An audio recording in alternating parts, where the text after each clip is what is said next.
ఈ తాళ్ళూరు గ్రామంలో ఉన్న నీ పిల్లలను నీవు ప్రేమించి నీ పిల్లలకు నీ మాటలు నేర్పించాలని తండ్రి, నీ వాక్యాన్ని నేర్పించే చక్కని దైవ సేవలను తండ్రి మీరు వారి కొరకు అనుగ్రహించి తండ్రి ఈ పట్టణంలో మరి ఈ గ్రామంలో తండ్రి ఆ వాక్యాన్ని నేర్పించే ఒక చక్కని కేంద్రాన్ని కూడా మీరు ఏర్పాటు చేయించి ఈ మాటలు నేర్పిస్తున్న విధానమును బట్టి మీకు కృతజ్ఞతలు.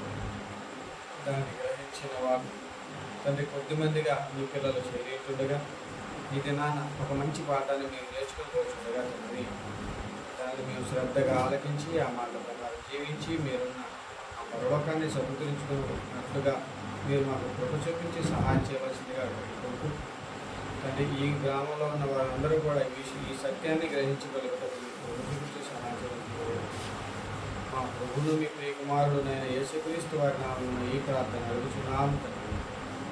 ఆమేన్. దేవుని ప్రియమైన సహోదరి సహోదరులారా, మరి సహోదరుడు ముందుగా చెప్పిన రీతిగా మరి ఈరోజు మనం నేర్చుకోబోయే పాఠం యేసు రాజ్యం ఎక్కడ. మరి ఇక్కడ ఉండి సంఘాన్ని నడిపిస్తున్న సత్యవాకు కూడా నా ప్రత్యేకమైన వందనములు తెలియజేస్తున్నాను. మరి మీకందరికీ కూడా మరోసారి ప్రేమపూర్వకమైన వందనాలు తెలియజేస్తూ పాఠం పేరు మరొకసారి చెప్తున్నాను, యేసు రాజ్యం ఎక్కడ. యేసు రాజ్యం ఎక్కడ అనే ఈ పాఠం ఇది బ్యాచిలర్ ఆఫ్ బైబుల్ థియాలజీ 4వ సంవత్సరం బైబిల్ విద్యను అభ్యసిస్తున్న వారికి మరి బైబిల్ ఓపెన్ యూనివర్సిటీ వారు ఏర్పాటు చేసిన ఒక పాఠం. ఈ పాఠం పెట్టడానికి గల కారణం ఏంటంటే యేసు రాజ్యము అనగానే బైబిల్లో ఒక రకంగా ఉంటుంది, మరి క్రైస్తవులు చేసేదేమో ఇంకొక రకంగా ఉంది. క్రైస్తవులు ఉదాహరణకు మనం చెప్పాలంటే యేసు రాజ్యం అనేది వస్తుంది, 7 ఏళ్ల పరిపాలన, 1000 ఏళ్ళు పరిపాలిస్తాడు యేసుక్రీస్తు ప్రభువారు. మధ్యాకాశంలోకి వస్తాడు, ఆ తర్వాత ఆ పరిపాలన అనేది ఉంటుంది, 1000 ఏళ్ళు పరిపాలిస్తాడు. ఆ తర్వాత ఈలోపు మరి మనకు ఇక్కడ ఉన్న భూమి మీద ఉన్న క్రైస్తవులకు, దేవుని నమ్మిన పిల్లలకు 7 ఏళ్ళు బిందు ఉంటుంది అని చెప్తూ ఉన్నారు. మరి అది ఉంటుంది అని చెప్తున్నారు. అసలు ఈ బైబిల్లో ఏముంటుంది, వాళ్ళు అలా చెప్తున్నారు. ఇంకా ఈ బైబిల్ చదివిన వాళ్ళేమో బైబిల్లో ఒక రకంగా ఉంది, వీళ్ళు చేసేది ఇంకొక రకంగా ఉంది. బైబిల్లో చెప్పబడిన మాటలు ఒక రకంగా ఉన్నాయి, అసలు ఏంటిది అని వాళ్ళకి అర్థం కాక వాళ్ళు ప్రశ్నిస్తున్నారు. ఏమనంటే ఒకసారి చూడండి, వాళ్ళు ఈ పాఠం తీయడానికి గల కారణం మరి చూడండి, లూకా సువార్త 1వ అధ్యాయము 32-33 వచనం.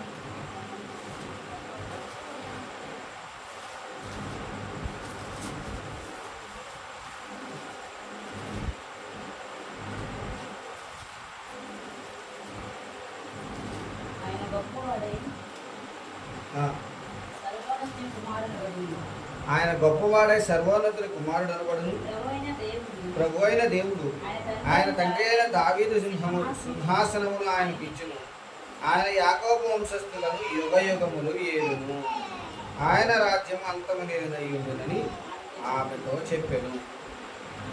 ఇక్కడ దేవుడు తన రాజ్యాన్ని మరి యేసుక్రీస్తు ప్రభు వారికి ఇస్తాడని,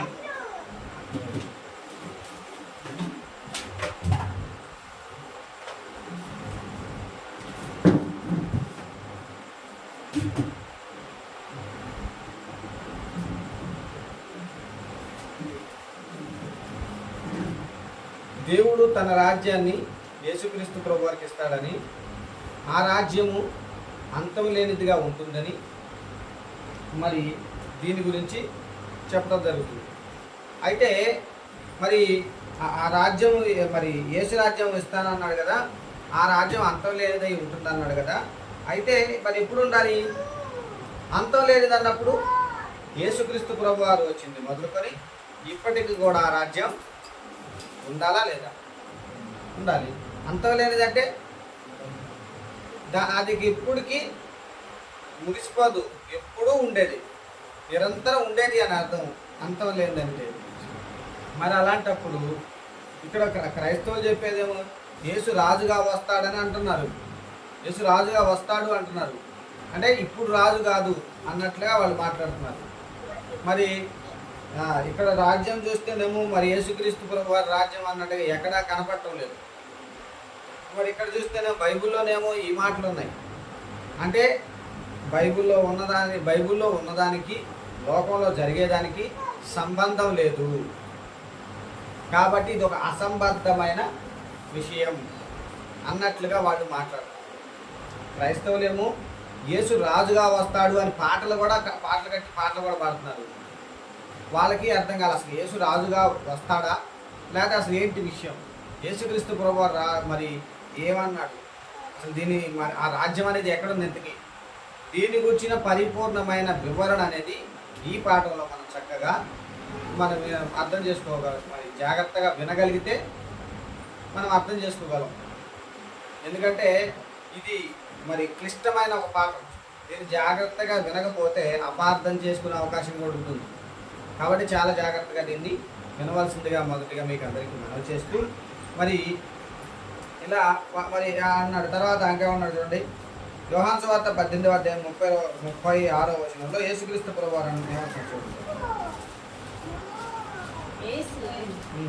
నా రాజ్యము ఈ లోక సమానమైనది కాదు, నా రాజ్యము ఈ లోక సమానమైనదైతే నేను యూదులకు అప్పగింపబడినప్పుడు నా సేవకులు పోరాడదు కానీ నా రాజ్యము ఎంత సమానమైనది కాదని. అందుకు పిలాతు నీవు రాజువా అని ఆయన అడుగుగా యేసు అన్నట్టు నేను రాజునే అని యేసుక్రీస్తు ప్రభువారు అన్నాడు. మరి రాజు అయితే రాజ్యం ఉండాలిగా, రాజ్యం లేకుండా రాజు ఎలా అయ్యాడు అన్నట్లుగా వీళ్ళు అడుగుతారు. ఒకటి తర్వాత ఇంకేంటి తర్వాత ఏం చూస్తే యోహాను సువార్త 1:11 వచనం, నా రాజ్యం ఇహ సంబంధమైనది కాదని యేసు ప్రభువారు చెప్పాడు. నా రాజ్యం ఇహ సంబంధమైనది అయితే యూదులకు అప్పగింపకుండా నా సేవకులు పోరాడేవాళ్ళని చెప్పాడు. నా రాజ్యం ఇహ సంబంధమైనది కాదని చెప్తున్నాడు. ఆ తర్వాత నువ్వు రాజు అని పిలాతు అడిగితే నేను రాజుని అని చెప్తున్నాడు. మరి రాజు అయితే రాజ్యం ఉండాలి కదా, ఇంతకీ రాజ్యం ఎక్కడ ఉంది? అందుకే మన పాఠం పేరేం పేరు, యేసు రాజ్యం ఎక్కడ, యేసు రాజ్యం అనేది ఎక్కడ ఉంది దాని గురించి మనకి పాఠంలో బాగా మనం చివరికి వెళ్ళేసరికి మనకు వివరణ వస్తుంది. కాకపోతే మరి యోహాను సువార్త 1:11 వచనం ఒకసారి చూడండి. ఆయన తన స్వకీయుల యొద్దకు వచ్చెను, ఆయన స్వకీయులు ఆయనను అంగీకరింపలేదు. యేసుక్రీస్తు ప్రభు వారి సొంత వాళ్ళే ఆయనను అంగీకరించలేదంట. అంటే ఈయన రాజ్యం కట్టాలని వచ్చినట్టు ఆ రాజ్యాన్ని ప్రజలెవరు ఒప్పుకోనట్టుగా, ఆయన మాత్రం రాజ్యం చెప్పుకున్నట్టుగా ప్రజలెవరు దాన్ని ఒప్పుకోనట్టుగా ఇక ఆ రాజ్యమే లేనట్టుగా వాళ్ళు చెప్తున్నారు. అర్థమైందా మీకు? ఈ మాటలను బట్టి చూసినా అలా అర్థం చేసుకుంటే అపార్థం చేసుకునే విషయంలో ఆలోచిస్తే అలా అర్థం అవుతుంది. అంతేనా? యేసుక్రీస్తు ప్రభువు రాజ్యాన్ని కట్టడానికి వస్తే వాళ్ళు ఎవరో అంగీకరించినట్టు ఇక ఆ రాజ్యమే లేదన్నట్టుగా అర్థమవుతుంది అలా ఆలోచిస్తే. కానీ అసలు రాజ్యం అనేది ఎలా ఉంది ఏంటి అనేది మనం ఇక ఆలోచిస్తే ఇక్కడ చూడండి, దాని గురించి ఎంత ముందుగా ఏ విధంగా మరి దేవుడు తెలియజేశాడో ప్రవక్తల ద్వారా, దాని గురించి ఏమని చెప్తూ వచ్చాడో ఒకసారి చూడండి. దానియేలు గ్రంథము 2వ అధ్యాయము 29వ వచనం నుంచి 35వ వచనం. రాజా ప్రస్తుత కాలం గడిచిన పిమ్మట ఏమి జరుగును అనుకొని తాము పడక మీద పరుండి మనోచింత గలవాడై ఉండగా మర్మములు బయలుపరచువాడును కలగబోదానని తమకు తెలియజేశాను. ఇతర మనుషులందరికంటే నాకు విశేష జ్ఞానం ఉండటం వలన ఈ మర్మములు నాకు బయలుపరచబడలేదు. రాజులకు దాని భావంలో తెలియజేయ నిమిత్తం తమరి మనస్సు యొక్క ఆలోచనలు తాము తెలుసుకున్న నిమిత్తం అది బయలుపరచబడలేదు. రాజా తాము చూస్తుండగా బ్రహ్మాండములు ఒక ప్రతిమ కనబడింది కదా. ఈ గొప్ప ప్రతిమ మహాప్రకాశములు భయంకరమునైన రూపమును గలదై తమ ఎదుట నిలిచింది. ఆ ప్రతిమ యొక్క శిరస్సు మేలి బంగారమైనది, దాని రొమ్మును భుజములను వెండిమియు, దాని ఉదరములు తొడలను ఇత్తడివియు, దాని మోకాలు ఇనుపవి, దాని పాదములలో ఒక భాగము ఇనుపదియు ఒక భాగము మట్టిదియునైంది. మరియు చేతి సహాయము లేక తీయబడిన ఒక రాయి ఇనుమును మట్టి కలిగిన ఆ ప్రతిమ యొక్క పాదాల మీద పడి దాని పాదములను తుక్కునీయులుగా వెలగొట్టినట్టు తమకు కనబడింది. అంతటా ఇనుమును మట్టియు ఇత్తడియు వెండియు బంగారమును ఏకముగా దంచబడి కళ్ళములోని చెత్త వలె కాగా వాటికి స్థలము ఎత్తటను దొరకకుండా గాలి వాటిని కొట్టుకుని పోయింది. ప్రతిమను మెరుగుగొట్టిన ఆ రాయి సర్వభూతలమంత మహాపర్వతమాయ. తాము కనిన కళ ఇదే, దాని భావము రాజు సముఖమున మేము తెలియజెప్పాము. రాజా, పరలోకమందున దేవుడు రాజ్యమును అధికారమును బలమును ఘనతయు తమరికి అనుగ్రహించి ఉన్నాడు. తమరు రాజులకు రాజై ఉన్నారు. ఆయన మనుషులు 36 తాము కనిన కళ ఇదే అని భావము రాజు సముఖమున మేము తెలియజెప్పాము. రాజా, పరలోకమందున దేవుడు రాజ్యమును అధికారమును బలమును ఘనతయు తమరికి అనుగ్రహించి ఉన్నాడు. తమరు రాజులకు రాజై ఉన్నారు. ఆయన మనుషులు నివసించే ప్రతి స్థలమందును మనుషులనేమి భూజంతువులనేమి ఆకాశ పక్షులనేమి అన్నిటినీ ఆయన తమరి చేతికి అప్పగించున్నాడు. వారందరి మీద తమరికి ప్రభుత్వం అనుగ్రహించున్నారు. తామే ఆ బంగారపు శిరస్సు. తాము చనిపోయిన తర్వాత తమరి రాజ్యం కంటే తక్కువైన రాజ్యం నిలిచింది.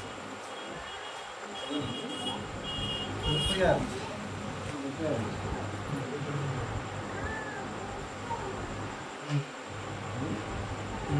45 చేతి సహాయము లేక పర్వతము నుండి తీయబడిన 44 నుంచి ఆ రాజుల కాలములలో ఆ రాజుల కాలములలో పరలోకమందున ఇక్కడ మీకు ఒక విషయం మీకు అర్థం కావాలి. ఏం జరిగిందంటే బబులోను చక్రవర్తి నెబుకద్నెజర్ రాజు ఈయన ఒక కలగన్నాడు. కలగని కల మర్చిపోతాడు. కల మర్చిపోయి ఆ రాజ్యంలో ఉన్న వాళ్ళందరినీ నేను ఒక కలగన్నాను, ఆ కల మర్చిపోయాను, ఆ కళ ఏంటో నాకు తెలియాలి, దాని భావం నాకు తెలియాలి అని వాళ్ళు అక్కడ ఉన్న వాళ్ళందరినీ ఎవరైనా సరే నా కళ చెప్పగలగని వాళ్ళు ఎవరైనా సరే ఉన్నారా అని చెప్పి వెతుకుతూ ఉంటాడు. ఎవరు చెప్పలేకపోతారు.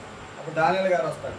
దానియేలు గారు వచ్చి, రాజా, ఏదైనా సరే మర్మాలను బయలుపరచగల ఆయన పరలోకంలో ఉన్నాడు, ఆయన దేవుడు, ఆయన మాత్రం బయలుపరచగలని ఆయన వివరిస్తూ ఉంటాడు. ఆయనకు వచ్చిన కళ, నీకు వచ్చిన కళ ఏంటంటే నువ్వు ఒక ప్రతిమ, ఒక బొమ్మను చూసావు. ఆ బొమ్మలో ఆ శిరస్సు అనేది బంగారంతో ఉంది, మరి తర్వాత భాగం ఇత్తడి, తర్వాత వెండి, ఆ తర్వాత 4 మరి ఇనుము, ఇలా 4 భాగాలుగా ఒక విగ్రహం మీరు చూశారు. అయితే ఆ విగ్రహంలో మరి ఈ 4వదైన ఆ 4 భాగాలని మళ్ళీ దాని గురించి వివరణ ఇస్తూ ఆ 4 భాగాలు ఏంటంటే, మొదటిది మీ బబులోను మహాసామ్రాజ్యం, మీరే బంగారు శిరస్సు అని చెప్తాడు. చూసారా ఇందాక చెప్పాడు అది.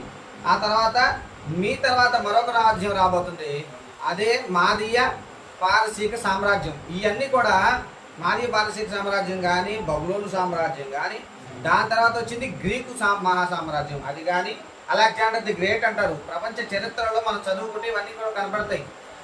ఇవన్నీ కూడా ఏదో కట్టుకథలు అల్లి రాసిన మాటలు కాదు బైబిల్లో.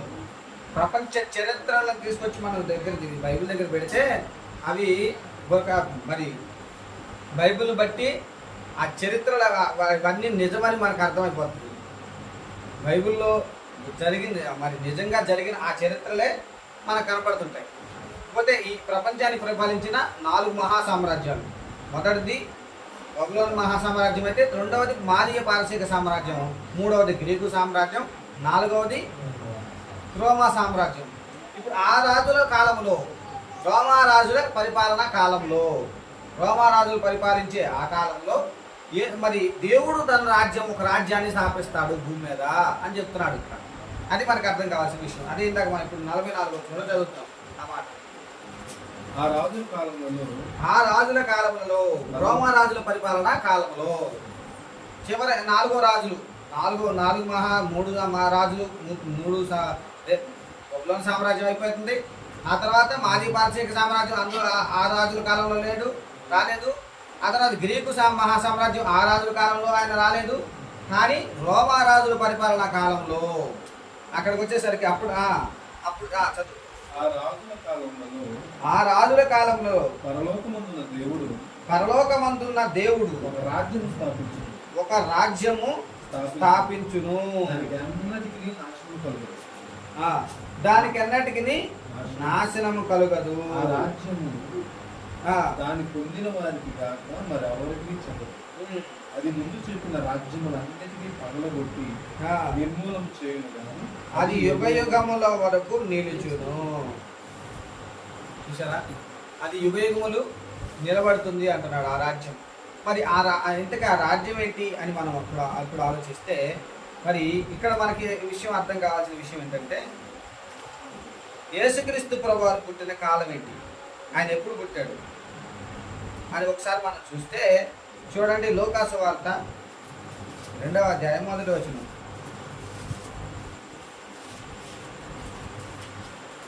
లూకాసు వార్త 2వ అధ్యాయం 1వ వచనం. ఆ దినములలో సర్వలోకమునకు ప్రజాసంఖ్య వ్రాయబడవలనని కైసరు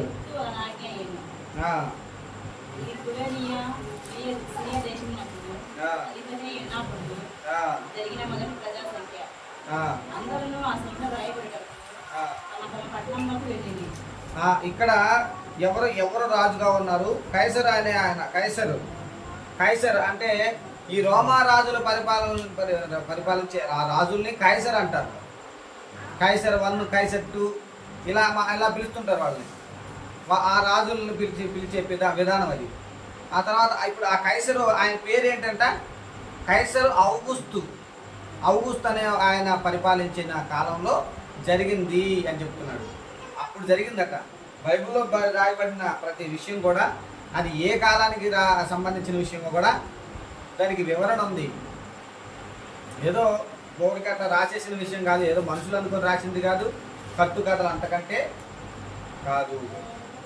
మరి అయితే ఇప్పుడు మరి ఆ రాజుల కాలంలో అనగా ఆ రోమా రాజుల పరిపాలన కాలంలో ఆ రోమా రాజుల్లో ఏ రాజు పరిపాలన కాలంలో పుట్టాడంటే కైసరు ఔగుస్తు అనే రాజు. మరి ఆ తర్వాత మరి ఆ రాజుల పరిపాలన కాలంలో యేసుక్రీస్తు ప్రభువారు పుట్టినట్టుగా మనకు అర్థమవుతుంది. ఇక యేసుక్రీస్తు ప్రభువారు పుట్టిన తర్వాత మరి ఆ రాజ్యాలన్నీ ఉన్నాయా అంటే ఇప్పుడు రాజ్యాలన్నీ అసలు ఏమైనా ఉన్నాయా? బబులోను మహాసామ్రాజ్యం అనేది అసలు కంటికి కనపడుతుంది ఇప్పుడు లేదు. పోనీ మాదీ పారసీక రాజ్యం ఏమైనా ఉందా? అది లేదు. పోనీ గ్రీకు మహాసామ్రాజ్యం ఏమైనా ఉందా? అది లేదు. తర్వాత రోమా సామ్రాజ్యం ఏది లేదు. ఈ 4 మహాసామ్రాజ్యాలు ఏమీ లేవు. మరి ఏది ఉంది? ఇప్పుడు యేసుక్రీస్తు ప్రభువారు పుట్టాడు. ఎప్పుడు పుట్టాడు? ఇంతకీ రోమా రాజుల పరిపాలన కాలంలో పుట్టాడు. రోమా రాజుల పరిపాలన కాలంలో ఏమని చెప్పాడు దేవుడు? రోమా రాజుల పరిపాలన కాలంలో దేవుడు తన రాజ్యాన్ని భూమి మీద స్థాపిస్తాను అని చెప్పాడు. ఇప్పుడు దేవుడు రాజ్యాన్ని స్థాపించడానికి ఆయన యేసుక్రీస్తు ప్రభువారికి ఏమని చెప్పి పంపించాడు చూడండి. యేసుక్రీస్తు ప్రభువారి గురించి చెప్పబడిన మాట యెషయా గ్రంథంలో ఉంటుంది చూడండి ఒకసారి. యెషయా గ్రంథము 6వ అధ్యాయం. ఆయన భుజములపై రాజ్యభారం ఉంది.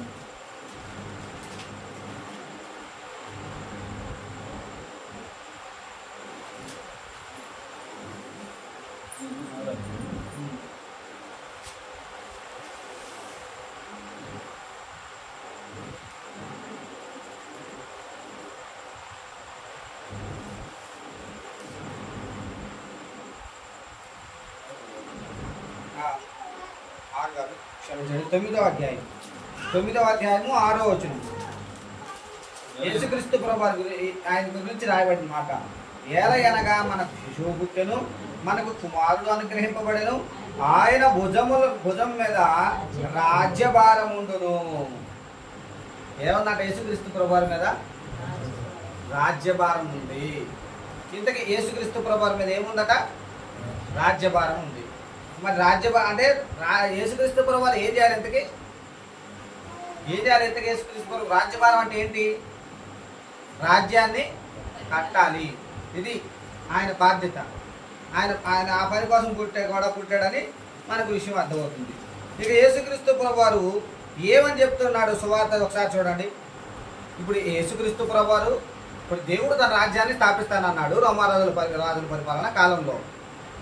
రాజుల పరిపాలన మరి తన రాజ్యాన్ని స్థాపిస్తానని యేసుక్రీస్తు ప్రభు వారిని పుట్టించాడు.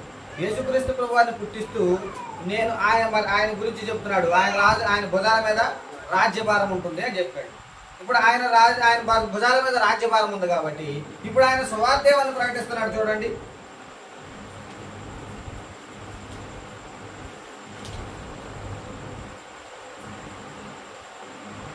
మత్తయి సువార్త 4:17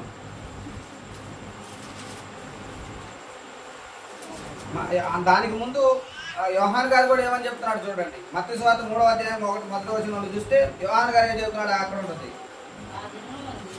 ఆ దినముల యందు బాప్తిస్మం ఇచ్చు యోహాను వచ్చి పరలోక రాజ్యము సమీపించి ఉన్నది, మారు మనసు పొందుడని యోదయ అరణ్యంలో ప్రకటించుచుండెను.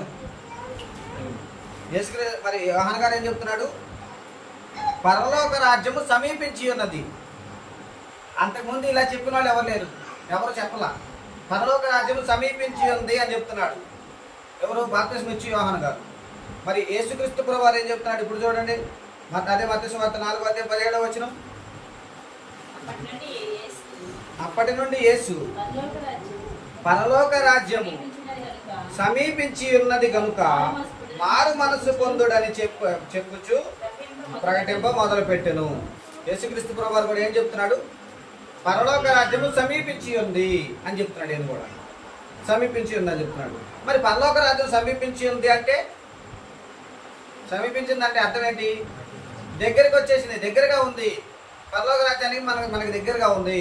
ఇప్పుడు పరలోక రాజ్యం దగ్గరగా ఉందని చెప్పిన ఆయన మరి ఇంకా ఏమని చెప్తున్నాడు చూడండి. అంటే అప్పటికి పరలోక రాజ్యం ఇంకా పరిపూర్ణంగా రాలేదు. దాన్ని బట్టి మనకు అర్థం ఉంది అది. అంటే అప్పటికి పరిపూర్ణంగా రాలా, సమీపించే దగ్గరికి వచ్చింది కానీ ఇంకా రాలా. మరి ఎప్పుడు వచ్చింది ఇంతకి? ఎప్పుడు వచ్చింది ప్రభు అని అడిగితే ఆయనే ఒక మనకి సమాధానం చెప్పాడు. మరి మార్క్స్ వార్త 9:1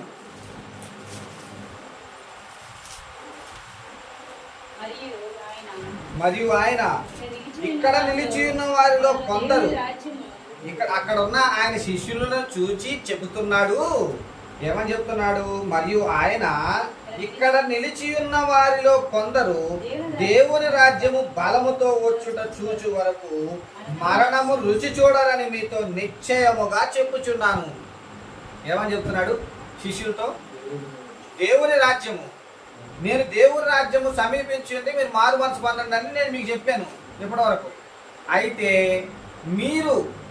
మీలో కొందరు దేవుని రాజ్యము బలముతో వచ్చుట చూచు వరకు చనిపోరు అని చెప్తున్నాడు. అంటే దాని అర్థం ఏంటి? యేసుక్రీస్తు ప్రభు వారి యొక్క శిష్యులు చనిపోకముందే పరలోక రాజ్యం వచ్చి ఉండాలి. లేదా ఇప్పటికీ రాలేదంటే యేసుక్రీస్తు ప్రభు వారి యొక్క శిష్యులు ఇంకా బ్రతికి ఉండాలి. ఇప్పుడు యేసుక్రీస్తు ప్రభు ఆయన కానీ శిష్యులు కానీ పుట్టింది ఏ కాలం? ఎన్ని సంవత్సరాలు అయింది ఇప్పటికీ? 2024 సంవత్సరాలు. మరి 2024 సంవత్సరాల మనుషులు బ్రతికిన వాళ్ళు ఎవరైనా ఉన్నారా? యేసుక్రీస్తు ప్రభు శిష్యులు ఎవరైనా ఉన్నారా అంటే ఎవరు లేరు. కాబట్టి ఇప్పుడు యేసుక్రీస్తు ప్రభు వారి రాజ్యము, యేసుక్రీస్తు రాజ్యము అప్పుడే వచ్చింది. వాళ్ళు చనిపోకముందే వచ్చింది. అందుకనే తర్వాత వాళ్ళు చెప్తూ సువార్తల్లో మరి వాళ్ళకి పత్రికలు రాస్తూ ఏమని చెప్తున్నారు చూడండి. ఇప్పుడు కొలస్సీలకు రాసిన పత్రిక 1:13 అపోస్తలుడైన పౌలు గారు కొలస్సీలకు రాస్తూ ఏమని చెప్తున్నాడు చూడండి.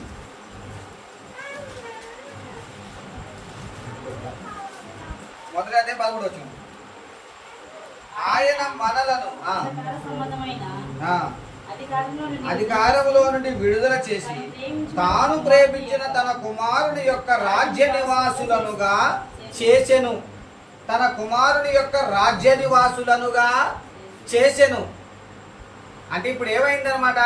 ఇప్పుడు ఆ రాజ్య నివాసులుగా చేసినట్టే. రాజ్య నివాసులు అంటే ఏంటి అర్థం? రాజ్యం లేకుండా రాజ్య నివాసం ఉంటారా? అంటే రాజ్యం ఉంది అంతేనా అర్థం? దాని అర్థం అదేనా? రాజ్యము ఉంది అంటే వచ్చేసింది, వచ్చేసింది అంతే కదా, వచ్చేసింది. తర్వాత మళ్ళా ప్రకటన గ్రంథము మొదటి అధ్యాయం 9వ వచనంలో ఏం చెబుతున్నారు చూడండి.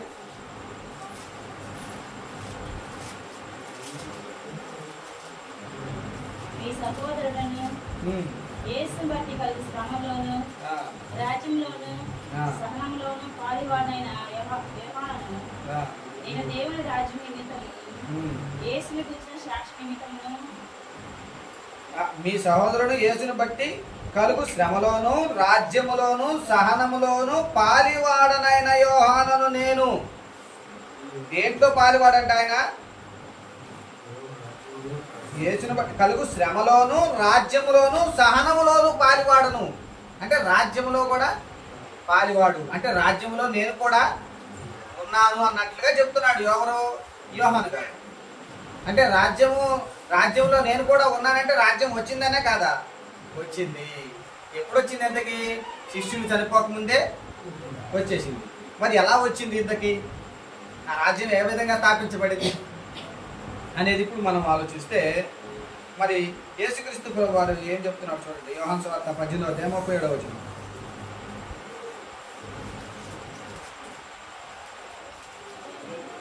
ఇందాక చదివిన మాటే. అందుకు పిలాతు నీవు రాజువా అని ఆయన అడుగుగా యేసు నేను రాజునే అన్నాడా లేదా? నీవన్నట్టు నేను రాజునే అంటాడు. ఆ తర్వాత నా రాజ్యము ఈ లోక సంబంధమైనది కాదు అన్నాడు. ఈ లోక సంబంధంగా అయితే ఏముంటాయి రాజ్యానికి? ఒక రాజ్యానికి ఏముంటాయి లోక సంబంధంగా?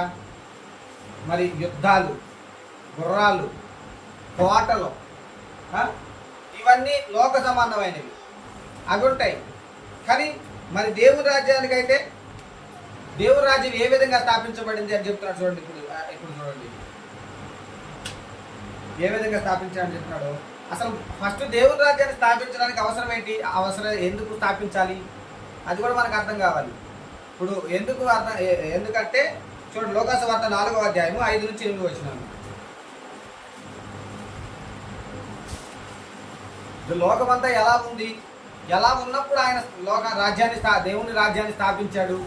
ఈ స్థాపించడం ద్వారా ఏం జరిగింది అనేది ఒకసారి మనం ఆలోచిస్తే మనకి ఇక్కడ అర్థమవుతుంది.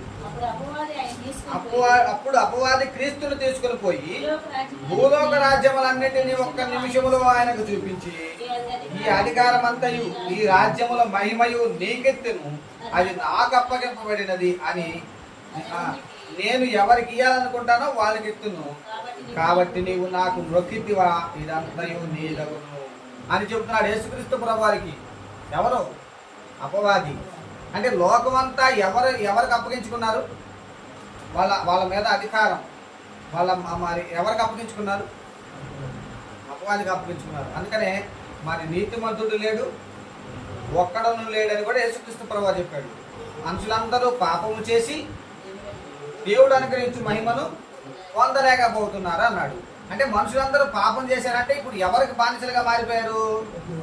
అపవాదికి బానిసలుగా. అంటే అపవాది రాజ్యంలో ఉన్నారు. ఇప్పుడు అపవాది రాజ్యంలో మన ప్రపంచం అంతా అపవాది రాజ్యంగా ఉంది. ఇప్పుడు అపవాది రాజ్యంగా ఉన్న దాన్ని అపవాది రాజ్యంగా ఉంటే ఏమవుతుంది? మనుషులందరూ నరకానికి, దాంతోపాటు నరకానికి. అదే దేవుని రాజ్యం అయితే దేవుని మాటల ప్రకారం ఉండి దేవుని రాజ్యంలో మనం ఉంటే దేవుడు ఉన్న లోకానికి, పరలోకానికి మనం వెళ్ళగలం. అలా అది కాకుండా అపవాది రాజ్యం, అపవాది మాట మీద దాని మాటల్లో ఉండి దాని రాజ్యంలో మనం ఉంటే అది ఎక్కడికి వెళుతుందో అక్కడికి ఆ నరకానికి మనం కూడా వెళ్ళాలి. కాబట్టి ఇప్పుడు అందరూ నరకానికి వెళ్ళాలనే ఆ పరిస్థితుల్లో ఉన్నారు కనుక ఇప్పుడు అది గమనించిన తండ్రి, మరి తండ్రి కదా, తండ్రికి మరి ఆ ప్రేమ కదా, పిల్లలు తన కళ్ళ ముందు నరకానికి వెళ్తుంటే తట్టుకోలేడు. అందుకనే యేసుక్రీస్తు ప్రభువారిని రోమారాజుల పరిపాలనా కాలంలో పంపించి ఆయన రాజ్యాన్ని స్థాపించాలనుకున్న ఆయన మరి ఆయన ద్వారా సువార్త ప్రకటించడం మొదలుపెట్టాడు. ఇక ప్రకటించడం మొదలుపెట్టిన తర్వాత ఇంకేం చేస్తున్నాడు చూడండి. ఇప్పుడు వాళ్ళతో ఏముందంట మనకి ఆ రాజ్యంతో, ఆ రాజ్యం అప్పుడే కాదు ఇప్పుడు కూడా ఉంది. ఇందాక మనం ఒక మాట ఏంటది, ఆయన రోమారాజుల పరిపాలన కాలంలో ఆయన రాజ్యాన్ని స్థాపిస్తాడు.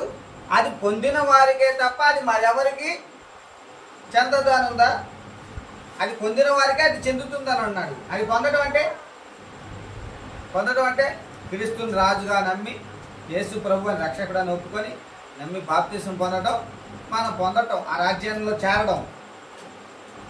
ఆయన రాజ్యానికి యేసు ప్రభువు అని ఒప్పుకున్నామంటే అర్థం ఏంటి? ఆయన మా రాజు, ఆ అధికారం కింద మేము ఉంటాము అని అర్థం. మన భారతదేశంలో మనం ఒప్పుకుంటున్నాం యేసు ప్రభు అని నేను నోటితో ఒప్పుకొని హృదయమందు ఆయన దేవుడు ఆయనను లేపినని హృదయమందు విశ్వసించిన యెడల నీవు రక్షించబడుదువు అని ఉంది. యేసు ప్రభు అని ఒప్పుకోవాలి. యేసు ప్రభు అని మనం ఒప్పుకొని బాప్తిసం తీసుకున్నాం అంటే నాకు ఆయన రాజు, ఆయన రాజ్యంలో నేను చేస్తాను అని ఒప్పుకున్నాం మనం బాప్తిసంతో. దీని తర్వాత ఇక్కడ చూడండి, మరి ఇక్కడ ఎఫెసీ రాసిన పత్రిక 6వ అధ్యాయం 12వ వచనం చూడండి. ఇప్పుడు కూడా మరి అలా ఒప్పుకోనని వాళ్ళు, మరి వాళ్ళు ఎలా ఉన్నారో వాళ్ళ గురించి చూడండి ఇక్కడ ఎలా ఉందో ఏమని చెప్తున్నాడు. ఏలయనగా మనము పోరాడునది శరీరాలతో కాదు గాని ప్రధానులతోనూ ప్రస్తుత అంధకార సంబంధముకు లోకనాథులతోనూ ఆకాశ మండలమందున్న దురాత్మల సమూహముతోనూ పోరాడుచున్నాము. మరి మనం పోరాడేది ఎవరితోటంట? శరీరాలతో కాదు, మనుషులతో కాదు మన పోరాటం. మనుషులు ఎవరో మన శత్రువు, ఎవరో మన విరోధి అని మనం అనుకోవాల్సిన అవసరం లేదు. మన ఇంటి పక్క వాళ్ళు మన విరోధులు, మన తర్వాత మనము మరి పార్టీల వాళ్ళు, ఒక పార్టీ వాళ్ళు మరొక పార్టీ వాళ్ళని విరోధులని, లేకపోతే ఒక దేశపు వాళ్ళు మరొక దేశాన్ని విరోధులని, ఒక ఊరి వాళ్ళు మరొక ఊరి వాళ్ళని విరోధులని ఇలా అనుకోవాల్సిన అవసరం లేదు. కానీ మనకి విరోధులు, మనకి ఎవరంటే విరోధులు మరి ప్రస్తుత అంధకార సంబంధముకు లోకనాథులు, దురాత్మ సమూహాలు, అవి మనకు విరోధులుగా ఉన్నాయి. వాటితో మన పోరాటం ఉంది, వాటితో ఉంది మన పోరాటం. ఇకపోతే అంటే మనము దేవుని రాజ్యంలో చేరిన మనకి విరోధంగా పోరాడేవి కూడా ఇప్పుడు కూడా ఉన్నాయి. అయితే ఇప్పుడు మనం ఎందుకు దేవుని రాజ్యంలోకి ఎప్పుడు చేరాము, ఏ విధంగా అది స్థాపించబడింది ఆ రాజ్యము అని ఇప్పుడు మనం ఇంకా దాని గురించి ముందుకు వెళ్తే చూడండి. పేతురు గారు రాసిన పత్రిక 2వ అధ్యాయము 9 నుంచి 10 వచనాలు.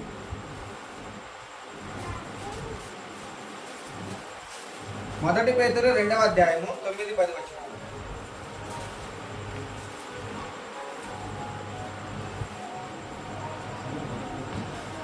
మొదటి పేతురు 2:9-10.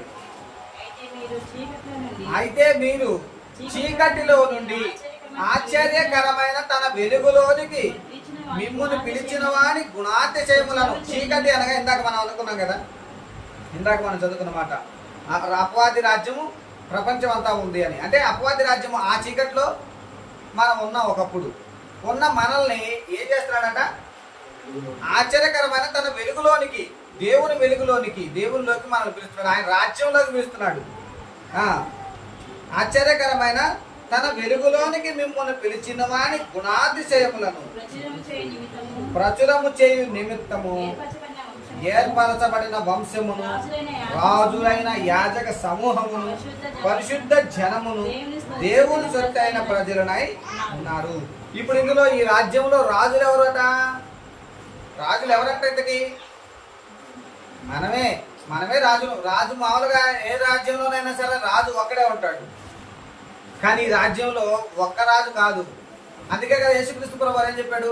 నా రాజ్యము ఇహ సంబంధమైనది కాదు అన్నాడు. ఈ లోక సంబంధమైన రాజ్యంలో అయితే ఎలా ఉంటుంది? ఒక్కడే రాజు, ఆ రాజు మాత్రమే. ఆ రాజు తర్వాత ఆయన కొడుకు, ఆ కొడుకు చచ్చిపోతే మళ్ళీ కొడుకు. మామూలుగా బయట ఉన్న మాస్టర్లకి ఈ విషయం అర్థం కాక వాళ్ళు కూడా ఏం చేస్తున్నారంటే, ఇప్పుడు బయట ఉన్న ఒక రాజు ఎలాగైతే ఉంటాడో, ఆ రాజు చనిపోతే తర్వాత ఆయన కొడుకుకి రాజ్యం వెళ్ళిపోవాలన్నట్టుగా, తర్వాత మళ్ళీ ఆ కొడుకు చనిపోతే మళ్ళీ మనవాడికి, ఇలా ఎలాగైతే వెళ్ళిపోవాలి, రాజ్యం నా సంతానమే ఉండాలి అని ఎలాగైతే అనుకుంటారో వాళ్ళు కూడా అలాగే ఆయన పాస్టర్ గారి కొడుకు ఎలాంటి వాడైనా నా తర్వాత పాస్టర్ గారు ఏనేనన్నట్టుగా ప్రశ్న చేస్తున్నారు. నేను కళ్ళారు చూస్తున్నా. మా బామ్మర్దులు వాళ్ళు ఎలాంటి వాళ్ళో నాకు తెలుసు. కానీ చెప్పుకునే కాదు, వాళ్ళు ఎలాంటి వాళ్ళు నాకు తెలుసు. కానీ ఆయన వాళ్ళని సేవకులుగా నిలబెట్టాలంటాడు, వాళ్ళు సేవకులు అంటాడు. కానీ వాళ్ళు వాక్యాన్ని అంగీకరించరు. బైబిల్ మరి దేవుని కోసం అని శ్రద్ధ కానీ ఏమీ ఉండదు వాళ్ళ దగ్గర. ప్రార్థనలోనే సరిగా ఉండరు. ఒకవేళ ప్రార్థనలు చర్చిలో కూర్చున్నా బయట చేసేయన్నీ చేస్తూనే ఉంటారు. మరి అలాంటి వాళ్ళు మరి సేవకులుగా చేయాలంటాడు మా మామ. మా సొంత బామ్మర్దే, మా భార్య వాళ్ళ తమ్ముడు, అన్న, ఇద్దరు. అంటే చూడండి, అంటే వాళ్ళు ఎలాంటి వాళ్ళు అయినా సరే రాజ్యం నా తర్వాత వాళ్ళది అన్నట్టుగా.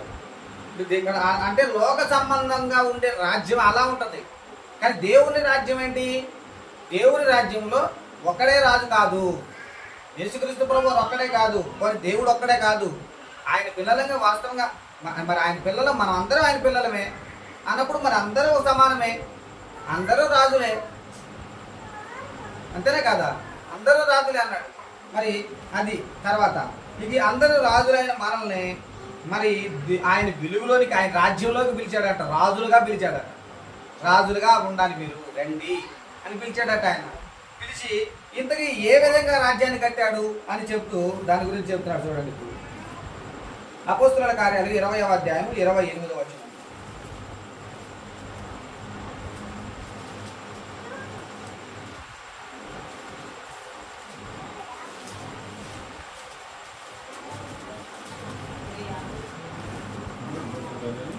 ఇరవై అధ్యాయం 28వ వచనం.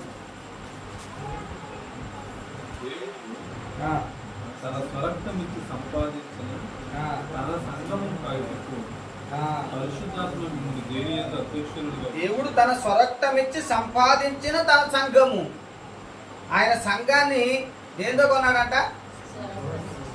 ఆయన స్వరక్తం ఇచ్చి సంపాదించాడట. యేసుక్రీస్తు ప్రభువారి యొక్క రక్తం ఇచ్చి, ఆయన సొంత రక్తాన్ని ఇచ్చి ఈ సంఘాన్ని కొన్నాడట. మరి అంటే ఇప్పుడు దాని అర్థం ఏంటి? ఇప్పుడు ఎవరైతే దేవుళ్ళలోకి పిలిచాడు కదా, పిలిచిన వాళ్ళని ముందు ఎలా ఉన్నాం మనం? పాపంలో అపవాదికి బానిసలుగా ఉన్నాం. వాడి రాజ్యంలో ఉన్నాం. ఇప్పుడు వాడి రాజ్యంలో నుంచి బయటికి రావాలంటే ఈ పాపాలకు క్షమాపణ కలగాలి. ఈ పాపాలకు క్షమాపణ కలగాలంటే మరి దానికి పాప బలియాగం జరగాలి. అందుకని యేసుక్రీస్తు ప్రభు వారి బలిగా మారి మన పాపాలన్నిటికీ క్షమాపణ ఇచ్చి మనలను కొన్నాడు. ఆయన రక్తం ద్వారా కొన్నాడు. కొని ఆయన రాజ్యంలోకి పిలుచుకున్నాడు, రాజ్యంలోకి చేర్చాడు, రాజులుగా పిలిచాడు. అర్థమైందా మీకు? అర్థమవుతుందా?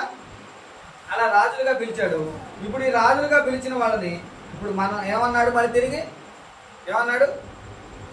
మనం అంతా రాజులం అన్నాడు. అదే కదా ఇక్కడ మొదటి పేతురు 2:9 మనం చదువుతున్న మాట. మీరు చీకటిలో నుండి అనగా అపవాది యొక్క సంబంధమైన రాజ్యములో నుండి ఆశ్చర్యకరమైన తన వెలుగు అనగా ఆయన రాజ్యం, దేవుని రాజ్యంలోకి, వెలుగులోనికి మిమ్మల్ని పిలిచిన వాని గుణాతిశయములను ప్రచురము చేయు నిమిత్తము ఏర్పరచబడిన వంశమును, రాజులైన యాజక సమూహము. రాజులు మనం. ఆ రాజులుగా మనల్ని ఆయన రక్తం ఇవ్వడం ద్వారా, యేసుక్రీస్తు ప్రభువారి రక్తాన్ని చిందించడం ద్వారా రాజులుగా మనలను మార్చాడు, పరిశుద్ధులుగా మనల్ని మార్చాడు, సంఘంగా మనలను మరి కట్టాడు, సంఘంగా కట్టాడు, మనల్ని సంఘంగా చేశాడు, ఆయన రాజ్యంగా చేసుకున్నాడు. ఇప్పుడు మరి అయితే అలా ఆ విధంగా మనల్ని కొన్నాడు కదా. మరి యేసుక్రీస్తు ప్రభువారికి అభిషేకం ఎప్పుడు జరిగింది? రాజుగా ఎప్పుడు అభిషేకం జరిగింది అంటారు. రాజుగా అభిషేకం ఎక్కడ జరిగింది? ఎందుకంటే రాజులు అనగానే వాళ్ళకి అభిషేకాలు ఉండేవి. అప్పుడు రాజులకి అభిషేకాలు ఉండేవి. వాళ్ళ గురించి ఒక సందర్భాన్ని మనం చూసినప్పుడు 2 సందర్భాలు మనం చూసుకున్నాం. మొదటి రాజులు గ్రంథం 1వ అధ్యాయం 38వ వచనం.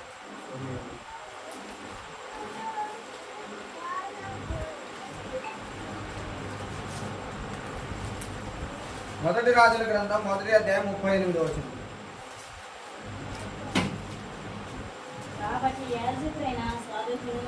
ప్రవక్త అయిన నాథానును, యెహోయా కుమారుడైన బెనాయును, కెరీతీరును, కాలేతీరును, రాజైన దావీదు కంచెల గాడిద మీద సొలొమోనును ఎక్కించి గిహోనుకు తీసుకుని రాగా యాజకుడైన సాదోకు గుడారములో నుండి తైలపు కొమ్మును తెచ్చి సొలొమోనునకు పట్టాభిషేకము చేసెను.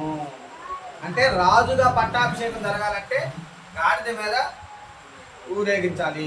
ఒకటి ఊరేగించాలి. మరి గాడిద మీద యేసుక్రీస్తు ప్రభువును ఊరేగించారా? ఊరేగించారు. తర్వాత ఇంకేం జరగాలి? ఇంకేం జరగాలంట? రెండవ రాజు గ్రంథం 9వ అధ్యాయం 12వ వచనం.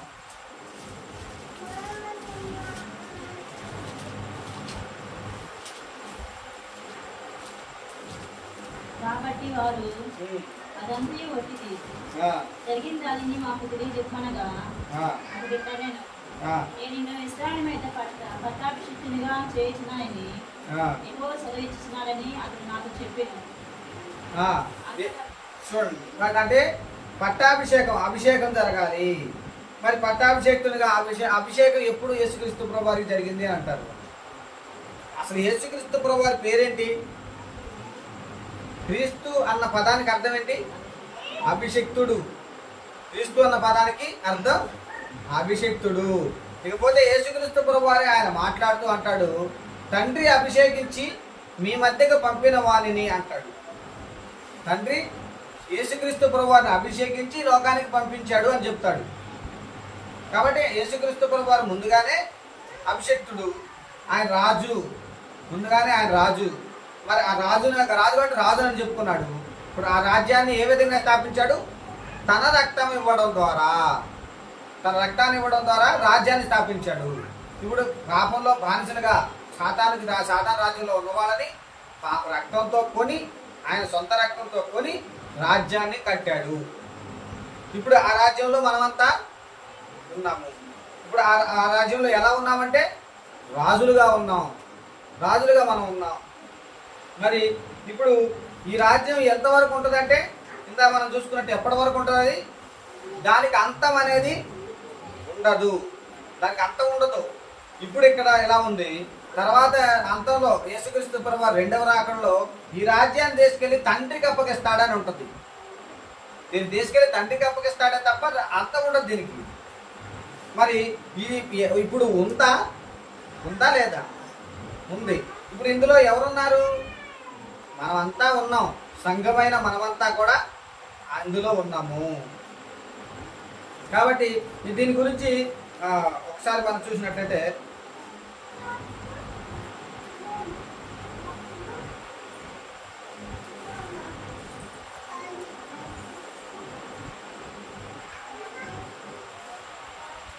దీనికి మరి మొదటగా చేర్చబడిన వాళ్ళు ఎంతమంది, ఈ రాజ్యంలో చేర్చబడిన వాళ్ళు ఎంతమంది అని మనం చూస్తే, అపోస్తలుల కార్యాలు 2వ అధ్యాయం 41వ వచనం.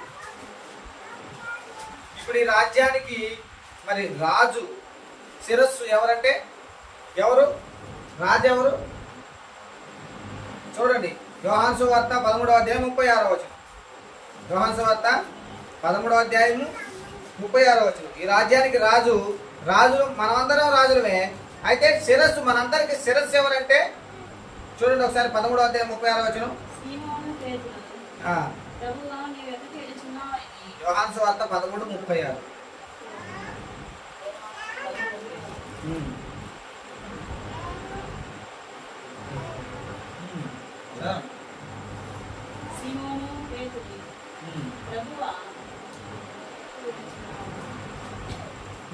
నువ్వు ఎక్కడికి వెళ్ళొచ్చున్నావని ఆయన అడుగుగా, యేసు నేను వెళ్ళి చోటుకి నువ్వు ఎప్పుడు నా వెంట రాలేవు కానీ తరువాత వచ్చినదని చెప్పాను.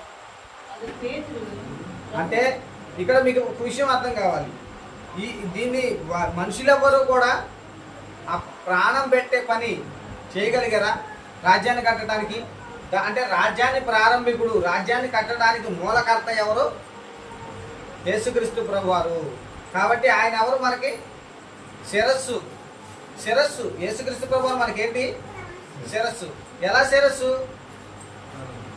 ప్రాణం పెట్టాడు. రెండవది ఎఫెసీయులకు రాసిన పత్రికలో ఒక మాట చెప్తాడు.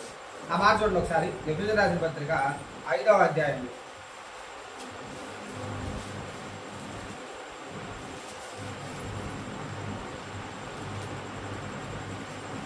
22వ వచనం.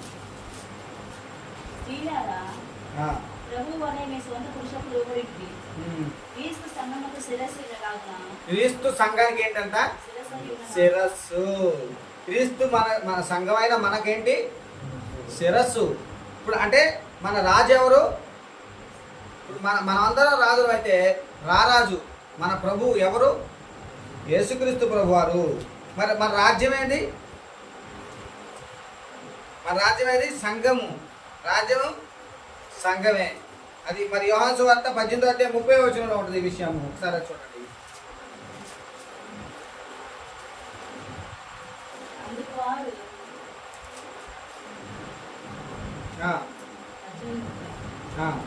అందుకు వారు వీడి దుర్మార్గుడు కానీ ఎలా వీడిని అప్పగించి ఇందుమని చెప్పి పిలాతు వీళ్ళని తీసుకొని పోయి ఈ ధర్మశాస్త్రం చొప్పున అతనికి తీర్పు తీర్చడనగా నీతులు ఎవరికి మరణశిక్ష విధించినట్టు నాకు అధికారం లేదని అతను చెప్పి అందువలన యేసు తాను ఎట్టి మరణానికి పొందబోను దాన్ని విశ్వసించి చెప్పిన మాట నెరవేరు.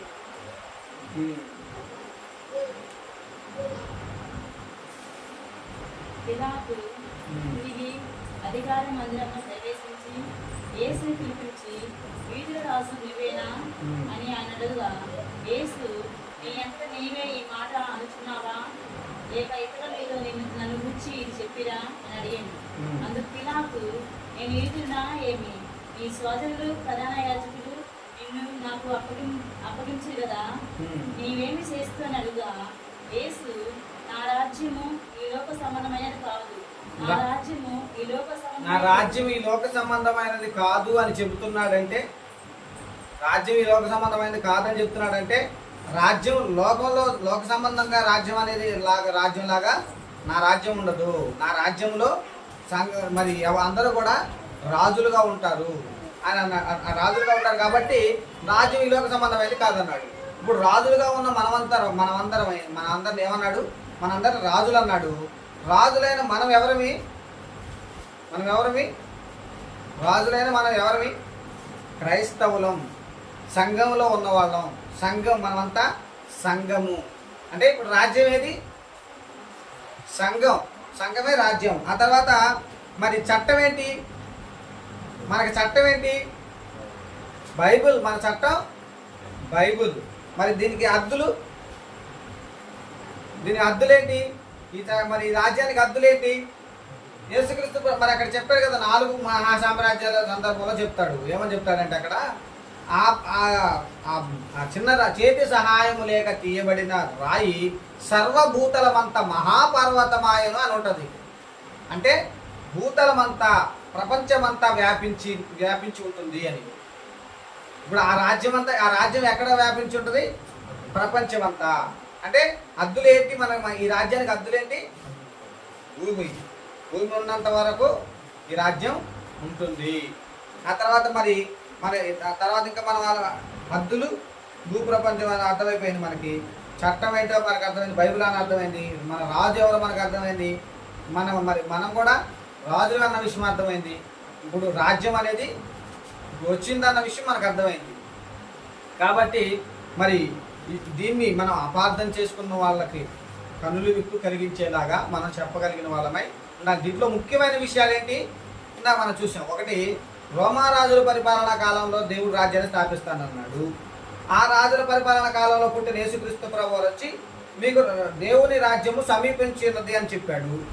చెప్పిన ఆయన ఎప్పుడు వచ్చింది ప్రభు అని అంటే మీరు ఆ శిష్యులను చూసి మీలో కొందరు ఆ రాజ్యం బలంతో వచ్చుట చూచు వరకు మీరు చనిపోరు అని చెప్పాడు. కాబట్టి అంటే వాళ్ళు చనిపోకముందే ఆయన రాజ్యము వచ్చి ఉండాలి. కాబట్టి ఆ తర్వాత అపోస్తలుడైన పౌలు గారు మాట్లాడుతూ దేవుని రాజ్యం సమీపించి ఉన్నది అన్నాడు. క్షమించండి, దేవుని రాజ్యంలో మనమంతా ఉన్నాము, ఆ రాజ్యము మనమే అని అన్నట్టుగా చెప్తున్నాడు. అంటే సంఘంతో మాట్లాడుతూ రాజ్యము మనమే, ఆ రాజ్యంలో మనం ఉన్నాము అన్నట్టుగా ఆయన మాట్లాడుతున్నాడు. అంటే సంఘమే రాజ్యం అన్న విషయం అక్కడ మనకు తేలిపోతుంది.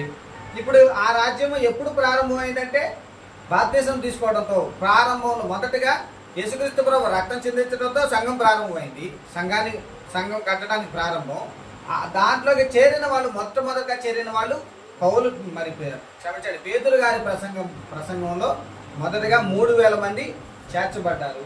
ఈ రోజైతే సుమారుగా 400 కోట్ల చిల్లర క్రైస్తవులు.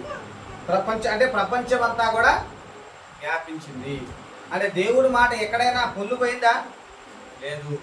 దేవుడి మాట ఎప్పుడైనా జరిగి తీరదే తప్ప అది తప్పిపోయేది కాదు. ఆయన రాజ్యం ఇప్పుడు మన మధ్యనే ఉంది. మరి ఆ రాజ్యంలో మనమంతా ఉన్నాం. ఇది మంచిది. మరి యేసు రాజ్యం ఎక్కడంటే మనమే ఆయన రాజ్యం. ఈ రాజ్యము దీనికి అంతం అనేది లేదు. Very good. అర్థమైంది కదా పాఠం? మంచిది. ప్రార్థన చేసుకుంటాం.